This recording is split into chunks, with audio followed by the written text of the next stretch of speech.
A doodle doodle da da. A doodle doodle da da da. Yeah, yeah.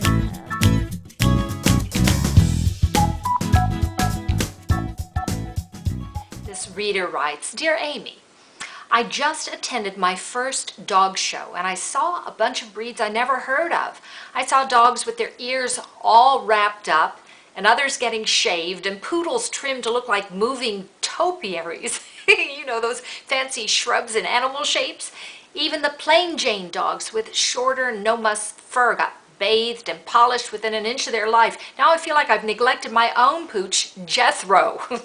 He's a Labrador, loves getting down and dirty in the mud puddles or a lake, but he's lucky to get a bath once a year. Please explain to me, what's the deal with all the frou-frou fancy grooming? Well, I've got to admit, I kind of like getting all frou-froued up, but you may think that the dog show dogs are a little bit extreme, but a lot of that comes from history. There are historic reasons why dogs are trimmed the way they are, or poofed the way they are. You know, in many cases, the harsh coat is going to protect them if they're hunting dogs. But in the instance of poodles, for instance, you mentioned them getting all shaved and poofed and you know, little powder puffs here and there.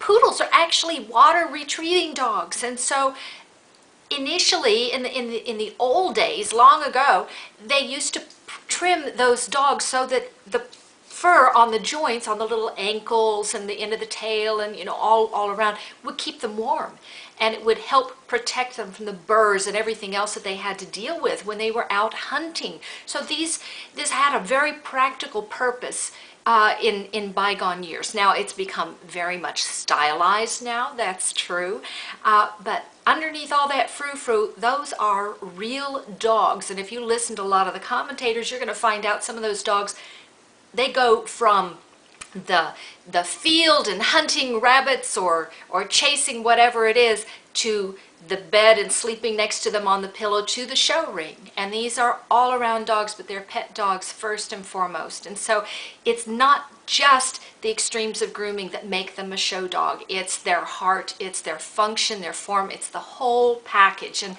you know, and just because Jethro doesn't get all frou-froued up doesn't make him any less of a great dog. And in fact, he's probably one of those wash and wear dogs that you absolutely love to have around, and he probably prefers the way he smells to the way, you know, some of them do.